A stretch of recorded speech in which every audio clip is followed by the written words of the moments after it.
Mesdames et messieurs les élus, nous avons là un rapport minimaliste avec quelques axes, quelques priorités, mais rien de bien précis. L'exécutif ne se mouille pas trop, ne révolutionne rien. Ceci étant dit, nous nous interrogeons, Monsieur le Président, sur votre souhait d'accompagner les familles. J'attire votre attention sur le choix de ce terme. Accompagner implique des dépenses de fonctionnement. Ne s'agit-il pas plutôt de les informer, ou même simplement de communiquer auprès d'elles?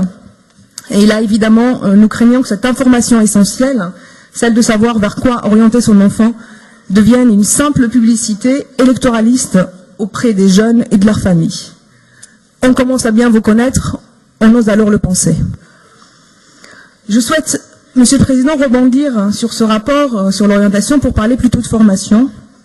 Et j'aimerais parler de la formation professionnelle, celle des niveaux, des chômeurs de niveau 4 et 5.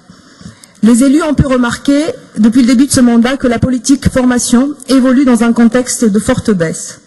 On parlera bientôt de disparition ou quasi-disparition de la formation professionnelle pour les chômeurs niveau 4 et 5, suite à la non-signature du PIC, Pacte d'investissement compétences.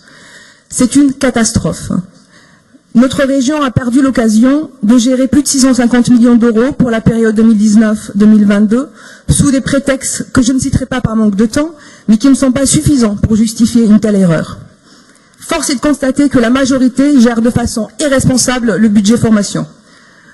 Nous recevons des dotations de l'État pour conduire des politiques au titre de compétences obligatoires et nous ne menons pas ces politiques, préférant déléguer ce public à Pôle emploi. Je rappelle par cette occasion que le PIC ne vient pas en substitution, mais bien en complément des politiques régionales. Vous avez exigé des signataires de la formation professionnelle, des stagiaires, qu'ils signent une charte droits et devoirs, et ne vous l'appliquez pas à vous-même, cette charte. En effet, vous encaissez bel et bien les dotations pour ce secteur, mais ne mettez pas en place les politiques correspondantes. Pôle emploi parle d'une baisse de 57% des entrées en formation sur l'année passée, et nous attendons les comptes administratifs pour regarder cela de près. Allez-vous enfin, Monsieur le Président, assumer la baisse réelle du budget formation, la baisse en conséquence des formations proposées et donc des entrées en formation? Mesdames et Messieurs les élus, nous avons perdu la compétence historique en apprentissage. Nous sommes en train d'abandonner, par ces mauvais choix, la compétence formation des demandeurs d'emploi de faible niveau. Il nous reste donc l'orientation, avec elle une belle opportunité de communiquer à outrance. Merci. Merci beaucoup.